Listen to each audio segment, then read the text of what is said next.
Assalamualaikum warahmatullahi wabarakatuh. Bismillahirrahmanirrahim. Alhamdulillahi rabbil alamin. Wassalatu wassalamu ala asyrafil anbiya'i wal mursalin Sayyidina Muhammadin wa ala alihi wa sahbihi ajma'in wa ba'du. Rabbi shrah li sadri wa yassir li amri wahlul 'uqdatam min lisani yafqahu qawli. Mari kita lanjutkan kajian tafsir Maulid Dirayah. Insyaallah hari ini akan membahas surat An-Nahl ayat 91. Surat An-Nahl 91-92 judulnya adalah bangsa yang ingkar janji dan perpecahan itu mudah dijajah asing. Kenapa seperti itu? Karena kita melihat satu kalimat di sini sebutnya. Wala tunqudul aiman ba'da taukidha. Tidak boleh ingkar janji yang sudah diperkokoh, yang sudah dikuatkan. Sebetulnya ayat ini berkaitan dengan kisah Nabi dulu ketika ada orang-orang yang musyrik, orang jahiliyah yang tradisi mereka memang berjanji dan janjinya menyebut nama Allah. Bentar-bentar wallahi, bentar-bentar wallahi. Memang tradisi mereka begitu. Dan menyebut nama Allah itu sudah menjadi tradisi zaman jahiliyah. Janji atau menyebut nama Allah itu sudah tradisi zaman jahiliyah. Orang musik juga tahu Allah. Tetapi ketika sudah ada beberapa orang yang masuk Islam, janji itu tidak ada lagi. Wallah itu tidak ada lagi. Sebab apa? Kalimat tauhid la ilaha illallah itu kalimat tasbit. Kalimat yang menetapkan seseorang mengikat diri kepada Allah. Lebih dari janji, mengikat diri kepada Allah. Di sini kalimatnya taukid, mengikat diri kepada Allah. Itu hampir makna sama dengan tauhid. Kalau tauhid keesaannya Allah, kalau taukid mengikat diri, janji setia kepada Allah. Itu Pak. Maka kalau dilanggar janji itu berbahaya. Seolah-olah tidak ada janji lagi kalau sudah masuk Islam. Cukup dengan kalimat tauhid. Mantap di situ orang kalau sudah mengatakan la ilaha illallah. Nah kalau nanti dilanggar janji itu, maka itu ada risiko. Risikonya tentu kalau kaitan surah An-Nahl 91, ya bisa lepas imannya. Tetapi para ahli tafsir, kalau memang sesuai dengan tadi asbab nuzul ayat ini, maka janji yang disebut mengikat keyakinan dengan tauhid, itu namanya bayat. Jadi ada tiga sebenarnya makna dari Al-Aiman itu. Al-Aiman bukan nama orang. Al-Aiman itu jaman dari Yaminun. Yaminun dijamakannya Aiman. Gitu. Ya. Ini ada tiga maknanya. Satu yaitu Be'at. Be'at itu menurut Syekh Suyuti itu dijamakan jadi Al-Bi'ah. Al-Bi'ah artinya janji setia kepada Allah untuk melaksanakan sesuai dengan makna tauhid. Yang pertama, sebetulnya janji mana tauhid ini apa itu sudah disebut oleh tafsir, disebut al-mu'ahadah al-amrin syar'iyyin. Janji dengan diri sendiri kepada Allah karena ada perintah syariat atau hal-hal yang berkaitan dengan syariat. Maka tidak boleh lagi orang ada sumpah. Ini makna yang pertama, Pak. Ada tiga tadi ya. Ya. Kemudian yang kedua, al-aiman jama dari tadi yaminun itu maknanya al-halab. Nah, al-halab itu bahasa kinya sumpah, Pak. Itu nanti dijelaskan al-yamin atau al-aiman mana sumpah. Pertama di dalam surah Al-Baqarah ayat 224 atau surat Al-Maidah ayat 89. Bapak bisa mencatat tentang apa itu tadi? Al-aiman mana halap, mana sumpah. Al-aiman mana halap itu ada kifaratnya, makanya dilarang orang muslim wala taj'alullahu urdatan li aymanikum an tabarruhum wa tattaqu wa taslihu bainan nas wallahu samiun alim. Tidak boleh nama Allah itu dijadikan suatu penghalang untuk melakukan kebajikan atau penghalang untuk melaksanakan taat atau takwa. Tidak boleh jadikan penghalang untuk berbuat maslahat, maksudnya mendamaikan persengketaan, itu tidak boleh. Ini contohnya misalnya begini, kalau ada tadi orang misalnya sumpah, demi Allah saya tidak akan membangun lagi masjid, demi Allah saya tidak akan berimpak lagi ke masjid. Menyebut nama Allah dengan tidak impak ke masjid itu tidak boleh. Ya, tidak boleh. Kenapa? Karena melanggar surat Al-Baqarah 224. Bahkan di dalam hadis Nabi, riwayat Imam Bukhari Muslim, man halafa ala yaminin fara'a ghairuha khairan minha faliyatil ladzi wa khair wal yukaffir an yamini. Barang siapa orang yang sudah sumpah kepada sesuatu, sumpah, lalu ternyata yang disumpah itu lebih baik, maka hendaklah dia mengambil yang lebih baik itu dan harus kifarat sumpah. Misalnya tadi sudah, demi Allah saya terinfak lagi, mungkin ada sesuatu yang mengganjal dengan panitia atau dengan siapa, ternyata begitu sudah sumpah, masjidnya terangges-angges. Sedangkan tidak ada yang memberi, karena memang ya mungkin kondisi ekonomi atau mungkin juga ya hal-hal lain. Kalau dia tidak impak, tidak selesai masjid itu, maka harus kifarat.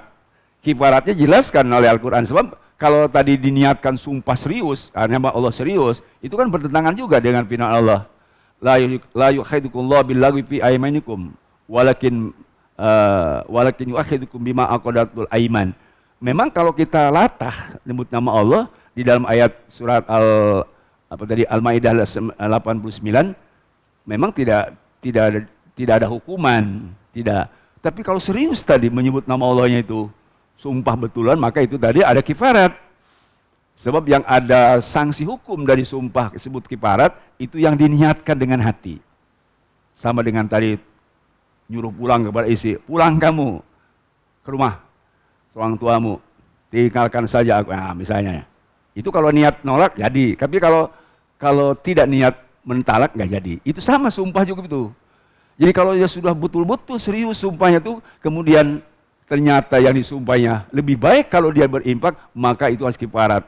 Kifaratnya it'amu asrati masakin min awsati mat'imuna ahliyakum.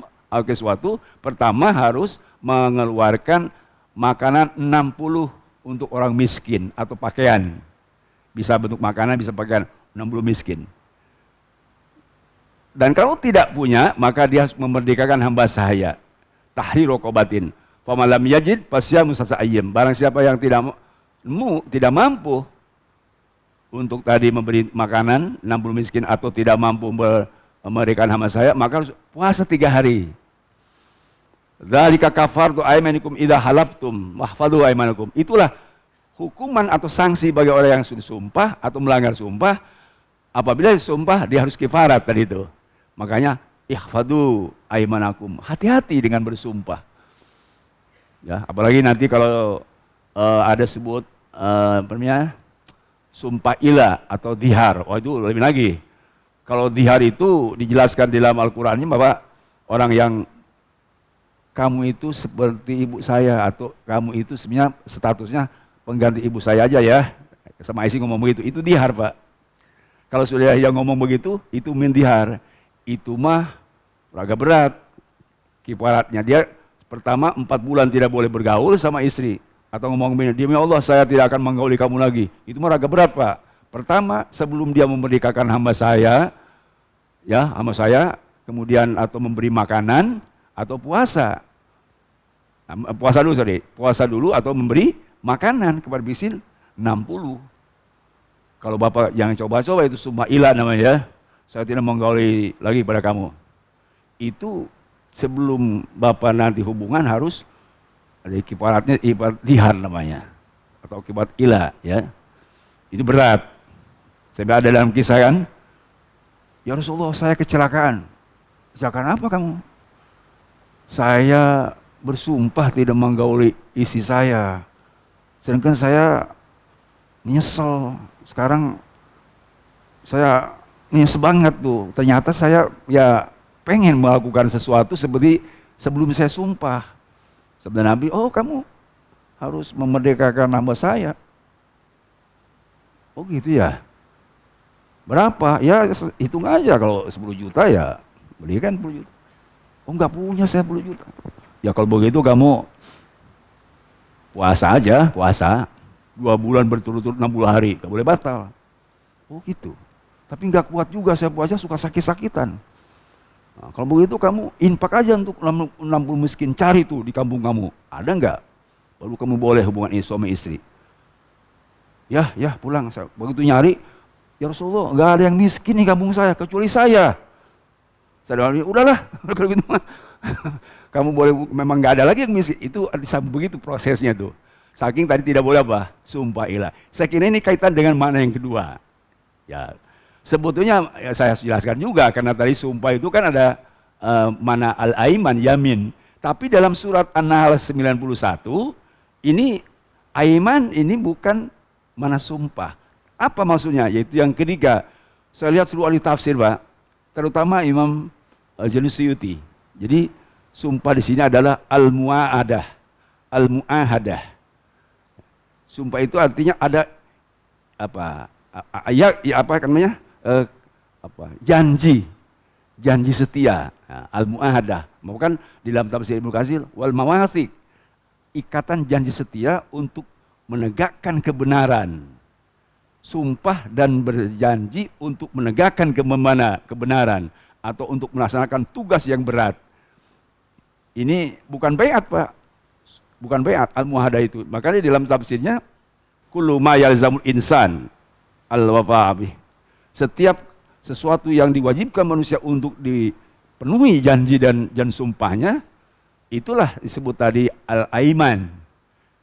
Sawa'un ajallahu ala sahsi, apakah kewajiban Allah yang ditugaskan kepada seseorang itu awil tazamahu sahsu minafsi, atau dia keinginan tadi untuk melaksanakan tugas karena dia diangkat sebagai pejabat atau sebagai ketua dari RT sampai kepala negara atau mungkin suatu buah perusahaan.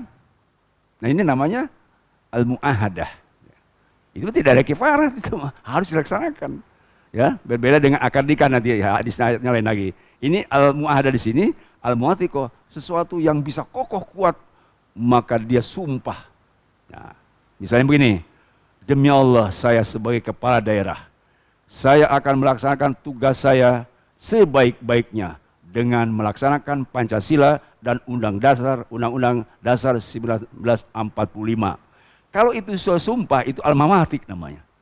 Itulah yang dimaksud tadi, jika dilanggar janji ini, jika dirubah janji ini, atau orang yang melanggar sumpah dan tidak tepat janji atau ingkar janji, maka risikonya akan dijelaskan oleh hadis Nabi.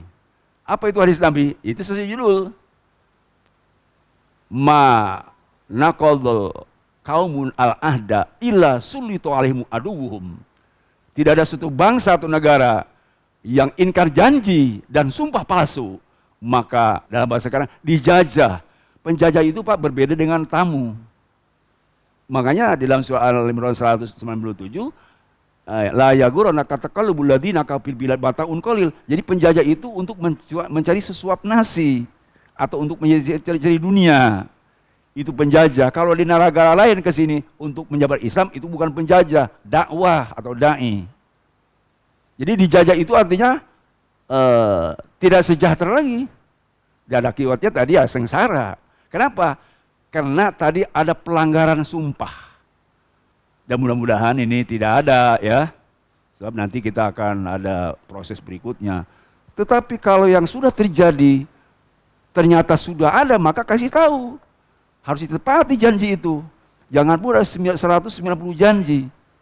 Ya, harus ditepati kalau ingin sejahtera tadi. Nah, karena ini melanggar al-mu'ahadah itu bukan kifarat. tetapi sengsara derita dijajah oleh bangsa lain. Yang dijajah itu artinya ya penjajah di dalam Al-Quran 197 itu bukan masalah apa namanya hal-hal yang ringan, arti berat. Makanya ada contoh misalnya ya, ini contoh saja nih. Di dalam tafsir Sawi contohnya tadi berjanji sesuatu dari dirinya, misalnya mengikat diri untuk supaya solid, maka di sini ka'udul masyaih allati ya'khuduna 'alal muridin.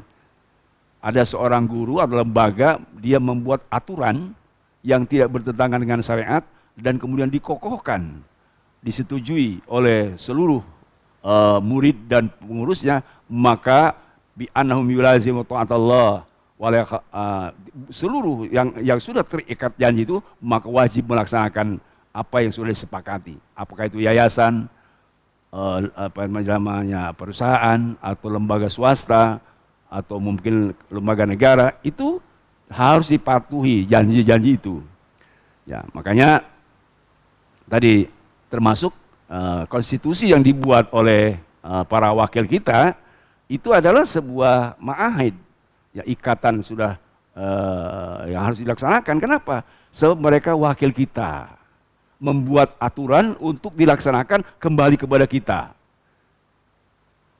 Wakil kita, Pak, kita yang mewakilnya, wakil kita. Sehingga sebetulnya kalau ada sesuatu kita harus interupsi kepada wakil. Kok begitu? Wakil orang, kamu itu wakil kami. Termasuk misalnya kita kan bukan hanya punya wakil rakyat, ada wakil jadi MPR juga, Majelis Permusyawaratan Rakyat. Ada wakilnya, ada majelisnya, permusyawatannya. Kalau dalam undang-undang yang kalau tidak dirubah, jika kepala negara melanggar aturan konstitusi, maka kita harus memberitahu kepada MPR, Pak, sini dong, kita nggak nurut tah, dilaksanakan eta tugas-tugas, tolong Pak, cabut ke SK anak, itu ngomong aku duna, ya betul datang bapak-bapak, kaelehku, ya itu kan konstitusional Pak. Pan sudah saya ke jalan turun, itu mah salah satu saja, ya ke jalan mah ya.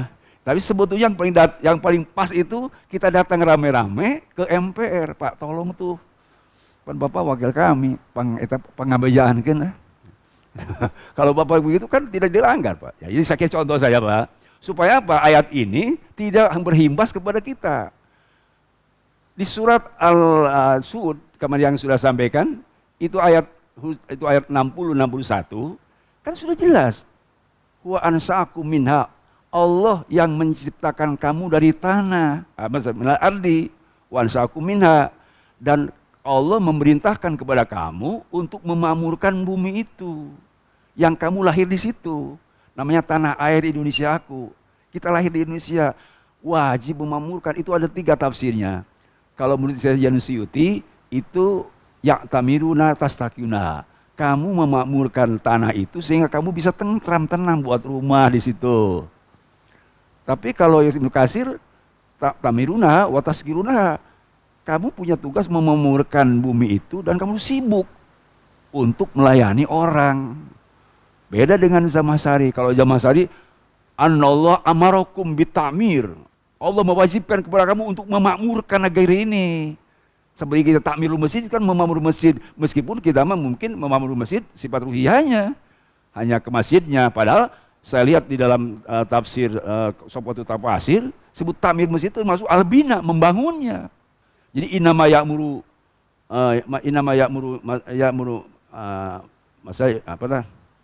man amana billah, innama ya'muru masajidallah man amana billah, itu bukan hanya memakmurkan seperti ngaji gitu, termasuk bangunnya. Tetap jangan salah paham, Pak. Oh begitu Pak Ustadz, termasuk bangun. Kata orang nggak bangun ya tuh, kan mengusian manusia aja. Temenang juga. Nah siapa yang nggak bangun daik aing ngeusian henteu. Nah, kan salah di wae. Seorang mah ngeusian itu penting mah, salah di wae. Ngeusian daik tapi teu reka bangun. Kita alhamdulillah geus ngabangun miliaran, engke usina tambah rame gitu. Jangan rame waktu can anggeus, bisa anggeus kosong, teu kaci itu. Itu semua takmir begitu. Takmir itu memakmurkan, itu bukan hanya memakmurkan aspek ruhiyahnya, tapi juga albina membangunnya. Tetapi bukan hanya membangunnya, memakmurkan juga ruhiyahnya. Termasuk kita kajian ini, insya Allah. Saya kira ini mana-mana yang terkandung di dalam ayat ini. Jadi sekali lagi ada al-yamin, mana bai'at, perjanjian, jadi ikatan tauhid, di sini disebut taukidiyah, karena asbab nuzul ayat ini menurut para ahli bilaga itu badai yang indah, Pak. Jadi tauhid dengan taukid itu mirip kan malah. Kalau tauhid ihsan Allah, kalau taukid memperkuat keyakinan. Makanya kita Bapak kalau suka ini kan, suka menggotong mayit, di situ ada redaksi yang suka dibaca tuh oleh yang kita mayit diangkat, yusabbihullah bil qauli tsabit la ilaha illallah bil hadi. Jadi orang yang sudah baca la ilaha illallah itu tetap imannya mantap baik di dunia maupun di akhirat. Kecuali tadi kalau merubah atau melanggar sumpah dan janji, itu memang cukup berat risikonya. Bagian-bagian lain yang juga Bapak harus pahami tentang bagaimana risikonya. Saya lihat di dalam surat Muhammad ayat 28, wa in tatawallau yastabdil qauman ghairukum tsumma la takun amsalakum. Kalau kamu berpaling, tidak melaksanakan tugas-tugas saya, maka Allah akan mengganti dengan kaum yang bukan kamu. Itu ternyata saya lihat Pak ayatnya.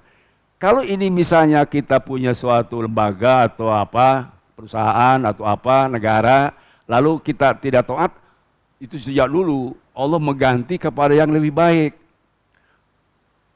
Orang akan lebih taat lagi. Jadi Bapak kalau sekarang tidak bisa memakmurkan masjid, kampung ini semua tidak ada yang beribadah, yastabil qauman ghairukum. Akan diganti nanti dengan kaum yang selain kamu. Tetapi tafsir lain menyatakan kauman ghairukum ada yang lebih jahat lagi. Jadi dua, satu kali ganti dengan yang lebih baik, mudah-mudahan.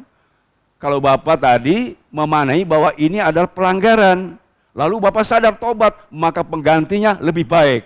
Begitu.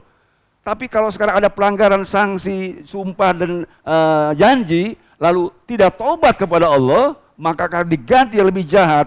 Khalafa yakhlufu khulf. Itu artinya generasi buruk, Pak. Bapak tahu hadis. La khulufu famus-shaim atyabu minal miski. Sungguh bau busuknya itu mulut orang puasa bakal diganti dengan harum minyak misik. Itu khuluf. Jadi generasi yang lebih baik, lebih buruk. Fahala pamin babi adhamus salat wa tabamus syahwat wa kana gaya. Jadi kalau kita misalnya melakukan pelanggaran, itu nanti akan diganti oleh generasi yang tidak baik. Generasi apa? Generasi yang tidak sholat, generasi yang tidak baik. Wattamu syahwat, generasi yang hanya mengikuti hawa nafsu dan amru gaya. Akhirnya urusannya jadi tidak bermanfaat ya. Dunia ini tidak bisa dikelola lagi dengan baik. Karena semuanya sudah gaya, sudah sia-sia. Tetapi kalau di ayat lain, kata-kata khalifah surah Al-Baqarah ayat 30 itu, dimulai dengan ayat 29, itu kan khalaqalakum ma fil ardi jami'a. Allah telah menciptakan semua yang ada di langit bumi ini untuk kamu. Jadi lillahi ma fis samawati wa ma semua milik Allah. Di ayat 29 itu. Kemudian supaya milik Allah itu berfungsi baik, supaya sesuai dengan aturan Allah membuat dunia ini supaya maslahat. Tidak ada yang tidak maslahat, Pak. Rabbana ma khalaqta hadza batila. Setiap ciptaan Allah maslahat semua. Supaya ini dunia maslahat, maka memerlukan khalifah. Wakil representatif Allah, maka soal Baqarah 30 turunlah Nabi Adam. Tetapi Nabi Adam tidak dan belum ditugaskan untuk memakmurkan dunia karena masih sedikit. Adam, Sis, Hud, Soleh. Lalu yang ketiga baru Nabi Soleh ditugaskan oleh Allah untuk memakmurkan dunia ini. Dan kemudian kami ngutus Nabi Hud, saudaranya Nabi Soleh, yaitu tadi untuk memakmurkan dunia ini. Begitu Pak, kisah awalnya. Karena kalau tidak dilakukan dengan baik, maka kita akan mendapat tadi pengganti yang lebih buruk. Kalau tidak tobat, tidak segera berubah. Tetapi kalau dibiarkan saja, sabodo amat lah. Nah itu tadi yang datangnya lebih jelek. Saya kira persoalan ini maka harus disikapi oleh kita. Jangan sampai kita membiarkan keadaan ini kepada yang lebih jelek. Gitu. Tugas kita kan tadi apa? Seperti yang dikisahkan di dalam tafsir Zamakhsyari, ketika Umayyah bin Abi Sufyan ditanya oleh teman-temannya, kenapa semangat amat kamu itu? Padahal kamu kan tinggal sebentar lagi. Ada 3 yang dilakukan Abu Sufyan. Muawiyah bin Abi Sufyan. Pertama, yaitu melakukan pembangunan sumber air. Itu Hafratun Nahar namanya. Menggali sumur dan mengalirkan air, irigasi oleh Umayyah bin Sufyan untuk mengairi daerah-daerah atau tanah-tanah yang gersang. Yang kedua, Agrosul Asjar, membuka lahan-lahan tidur, tanah-tanah yang tidak berfungsi, kemudian dibuka lahan itu dijadikan pertanian. Yang ketiga, Ya'tamirha bilbina, dia membangun infrastruktur. Tetapi dalam sejarahnya Abu Sufyan itu, Muhammad bin Sufyan tidak hanya membangun 3, membina tauhid. Ya, jadi bangun tauhid itu tadi berkait kepada 3 bangunan itu. Bahasa sekarang SDM dulu, baru infrastruktur. Kalau infrastruktur dulu, SDM ditinggal, hancur nanti, Pak. Jadi SDM dulu, sumber daya manusia dibina tauhidnya. Baru yang 3, membuka lahan kosong atau tanah yang tidak digarap, kemudian mengalirkan air, dan baru infrastruktur sebetulnya setelah bangun tauhid gitu. Jadi ini rumusnya begitu. Sehingga ditanya oleh teman-temannya, kenapa kok semangat? Saya terinspirasi oleh sebuah syair. Syairnya begini, laisal fata bipatin, tidaklah seorang raja yang baik sebagai pemuda meskipun saya sudah tua, kecuali melakukan 2 hal. Satu, yastadhamulahu, dia memberi pencerahan kepada bangsa di bidang SDM, harapannya kuat, masa depan maju. Yang kedua, saya yastamiru nabi, saya habis membangun sarana fisik. Jadi 2 dilakukan. Lalu kenapa setiap dia bilang, kalau saya sudah meninggal, seperti apa yang sabdakan Nabi? Ada kakek-kakek tua, dia menanam kurma. Kan ditanya, buat apa ke sekolah kok masih nanam kurma? Kata si kakek-kakek, iya, saya tidak makan, tapi kan saya masih bakal punya cucu. Jadi, seperti kita ini kan, ngebangun masjid. Ya tidak hanya untuk kita, untuk cucu kita. Semua juga begitu. Makanya, waj'ali lisana sidqin fil akhirin. Jadilah kita manusia yang baik di akhirnya. Saya ingat, saya bukan orang Padang, ada mungkin orang Padang. Orang Padang kan ada apa? Pantun ya. Pulau Pandan jauh di tengah, di balik Pulau Angsa 2. Badan hancur di kandung tanah, jasa yang baik terkenang jua. Itulah tujuan kita. Ini saya kira lisana sidqin fil akhirin. Kita harapan masa depan kita lebih baik. Kita menceritakan tentang masa depan yang lebih baik, gitu Pak. Kalau makar itu tadi usaha yang dilakukan sekelompok orang untuk menjebak. Mari kita lihat ayatnya. Lihat ayatnya, kita lihat baru 91 Pak. Di ayat 90 adanya, wala takunu kallati naqadat ghazla min quwwatin ankatha. Ini lapan ankatha bisa jadi langsung khobar dari takunu. Tidak boleh kamu menghancur leburkan lagi, merusak tatanan sosial seperti seorang perempuan wanita di Mekah yang menyulam sudah baik, sudah rapi, tapi diacak-acak lagi. Ternyata saya lihat tafsirnya, Pak. Tafsir Ibnu Abbas dengan tafsir ini apa Ibnu Katsir. Ternyata di situ ada imro'atun hamko namanya. Ada perempuan yang kalau Jalaluddin Suyuti menafsirkan qalilul akal, kurang waras. Tapi di tafsir lain, wanita hamko itu al-majnun, wanita gila.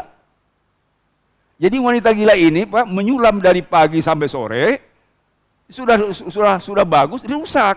Dapat dia sendiri, itu sebut gila. Dia nyulam sendiri, lalu malamnya dirusak, itu gila. Bagaimana kalau dapat orang menyulam, dia yang merusak, itu lebih gila. Paham?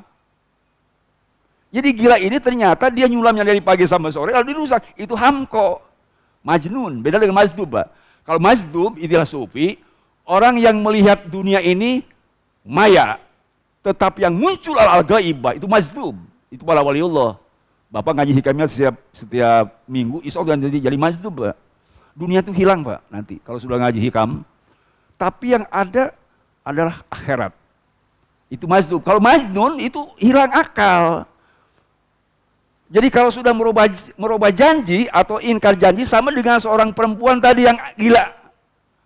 Makanya kalau janji dirubah terus atau tidak ditepati, ini ya mudah-mudahan mudah-mudahan tidak seperti orang gila gitu ya. Masya Allah, majnun. Itu Emirat Hamko. Siapa namanya? Saya masih ingat, guru saya dulu ngasih tahu, namanya Roitoh bin Sa'ad bin Taimimi. Orang Quraisy Pak, di Mekah itu. Jadi dia kerjaan begitu. Sehingga diabadikan di sini. Wala takunu kalladziina gaza min angkasa. Jangan kamu menjadi seperti seorang perempuan yang sudah capek menenun lalu dirusak lagi. Satu. Kenapa bisa digambar begitu?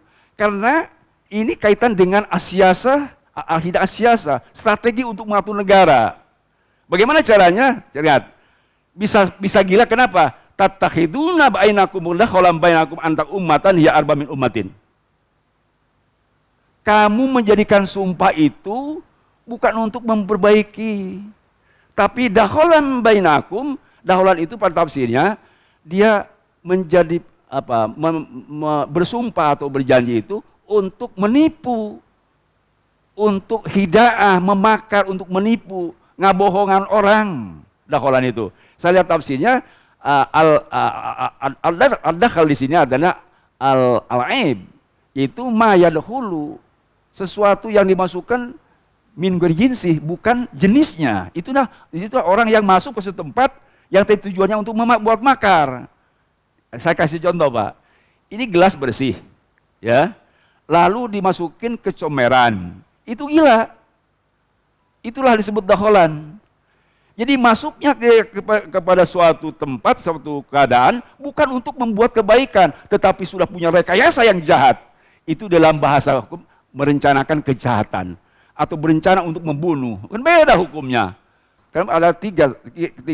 Ada al-amdu, mahdu, ada rencana membunuh, itu kisos, langsung hukum mati.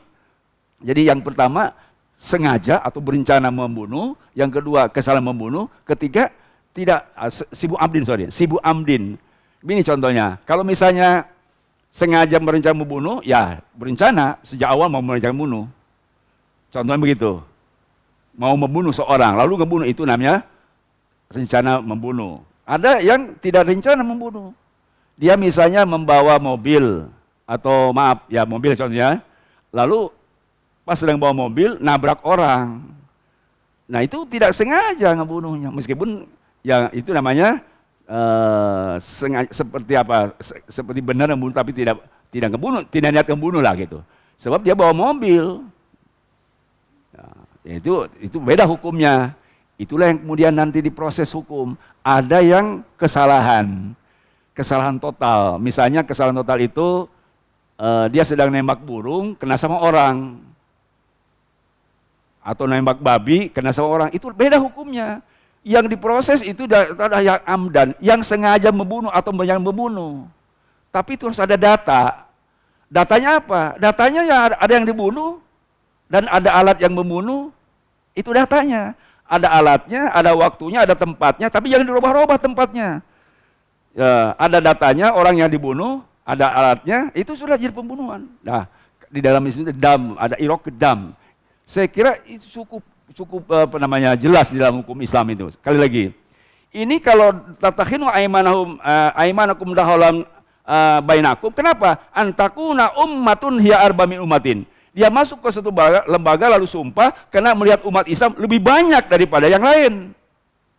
Lalu dia berpura-pura muslim, lalu dia sumpah pada tujuannya untuk mengkelabui umat Islam. Begitu umat Islam lengah, dia berkhianat. Dulu ada, Pak, zaman dulu. Umat Islam diajak kemana-mana, rame lah. Begitu ada peluang untuk hianat dia. Itulah yang kena dakholam bainakum. Itu penjilat dan pianat yang lebih besar siksanya di akhirat kelak. Hadirin rahimahullah, kalau kita lihat Al-Quran, apa yang terjadi sekarang sudah dibicarakan begitu. Ada orang yang masuknya memang bukan untuk perbaikan, tetapi untuk sengaja berbuat khianat. Apa ya? Oke. Innama yablukumullahu bih. Sesungguhnya Allah menguji dengan janji itu, dengan ada semua. Lalu pertanyaannya, kenapa Pak kayak begini sekarang? Siapa yang salah? Rakyatnya atau pejabatnya? Jangan hati-hati menyalahkan pejabat. Pejabat masih ada yang baik. Rakyat salah. Enggak, rakyat masih banyak yang lurus. Yang salah yang memilih. Tidak ada deh, ini namanya logika namanya. Siapa yang salah kalau begini? Rakyatnya atau pejabatnya? Rakyat tidak salah. Pejabat tidak salah. Sebab nanti di Quran itu Pak bakal ditanya. Kenapa? Makanya ada jahal murokab. Ingat, jahal murokab, jahal basit. Jahal basit orang yang ikut-ikutan. Tuh, jahal basit. Ilaina anta. Kemana kau pergi? Mahum bersama mereka. Tahu enggak? Mereka itu, ana ma'adi. Itu jahal basit. Jahal basit itu diikut tapi tidak tahu. Itu jahal basit. Rada ringan tuh. Di nerakanya paling dah segitu tahun tuh. Tapi kalau jahal murokab, dia sudah tahu, tetapi dilanggar. Ya ilmunya itu jahal murokab. Ini yang berat. Di kita ini saya kira Pak, kalau di jumlah, ya kayaknya 50-50 ya. Nggak tahu saya ini di pengajian kita ini orang baik atau orang tidak baik sih itu. Kalau orang baik pilih yang baik, sebab kalau orang baik memilih yang jelek, orang jelek tidak akan memilih yang baik.